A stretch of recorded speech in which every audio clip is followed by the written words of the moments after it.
আজকে আমি যাচ্ছি সিউড়ি এবং কি জন্য সিউড়ি যাচ্ছি, কোথায় যাচ্ছি, সিউড়ি সব দেখাবো। তো চলো ভিডিওটা শুরু করি। তো প্রথমে আমরা যাওয়ার জন্য রেডি হয়ে নেব। ওপরে টি শার্টটা পরেই আছি, শুধু প্যান্টটা পরেই রেডি। তো এখন আমি ফাইনালি রেডি হয়ে গেছি, শুধু ব্যাগ নেবো আর বেরিয়ে পড়বো।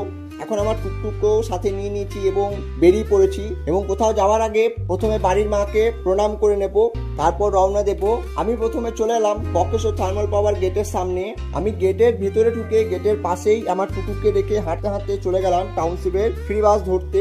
এটা একটা পার্ক, পার্কটার নাম হচ্ছে ক্যাট পার্ক। এটা ঠিক গেটের সামনেই আছে। তোমরা ততক্ষণে পার্কের ভিউটা দেখো, আমি ততক্ষণে গিয়ে বাসে চেপে পড়ি। আমি এখন ফাইনালি টাউনশিপের বাসে উঠে গেছি। আমাদের বাড়ি থেকে 10 কিলোমিটার দূরত্বে এই সিউড়ি শহর। তো আমরা এখন সিউড়িতে নেমে গেছি। এই হচ্ছে সেই বাস যেটার মাধ্যমে বাড়ি থেকে আমি সিউড়ি পর্যন্ত এলাম। আমি নেমেছি হচ্ছে সিউড়ি রবীন্দ্রপল্লীতে। সেখান থেকে সিউড়ির বাস স্ট্যান্ডের রোড বরাবর একটু হেঁটে ভিভো সার্ভিস সেন্টার অফিস। এই হচ্ছে অফিস, যেটা সেকেন্ড ফ্লোরে আছে এবং তার ঠিক নিচের ফ্লোরেই হচ্ছে ইয়ামাহা শোরুম। তো আমি এখন ওপরে চলে এসেছি। এই হচ্ছে ভিভো সার্ভিস সেন্টারের সাথে আইকিউরেরও সার্ভিস সেন্টার অফিস। তো চলো এবার ভেতরে যাওয়া যাক। ভেতরে আসার সাথে সাথে সামনে একটি স্ক্যানার দেওয়া আছে, সেখানে স্ক্যান করে আমাদের টোকেন জেনারেট করে নিতে হয়। তারপর টোকেন নাম্বার হিসেবে এক এক করে ডেকে নেওয়া হয়। আমি যেহেতু সকাল সকাল গেছিলাম তাই অতটা ভিড় ছিল না। এখানে কাস্টমারদের জন্য টি স্ন্যাক্স এরও ব্যবস্থা আছে। তো আমি ভিভো V50 জন্য একটা কভার অর্ডার দিয়েছিলাম, যেটা আপনারা সার্ভিস সেন্টারের হোয়াটসঅ্যাপ নাম্বারের মাধ্যমে শুধু নাম,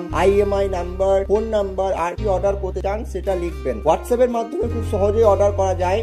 তো একই দিনে আমরা রিলায়েন্স মার্টও গেছিলাম কিছু বাড়ির জন্য কেনাকাটা করতে। তো সেটা এই ভিডিওতে আমরা দেখাতে পারিনি, তো সেটা পার্ট 2তে দেখাবো। পার্ট 2 দেখার জন্য আমাদের চ্যানেলটাকে অবশ্যই সাবস্ক্রাইব করে রাখুন এবং ভিডিওগুলো ভালো লাগলে অবশ্যই একটা করে লাইক দেবেন এবং সাবস্ক্রাইব করার পর বেল আইকনটি প্রেস করে দেবেন, যাতে আপনাদের কাছে খুব তাড়াতাড়ি নোটিফিকেশন পৌঁছে যায়। তো আজকে ভিডিওটা এই পর্যন্তই, আবার দেখা হচ্ছে আপনাদের সাথে পার্ট 2তে।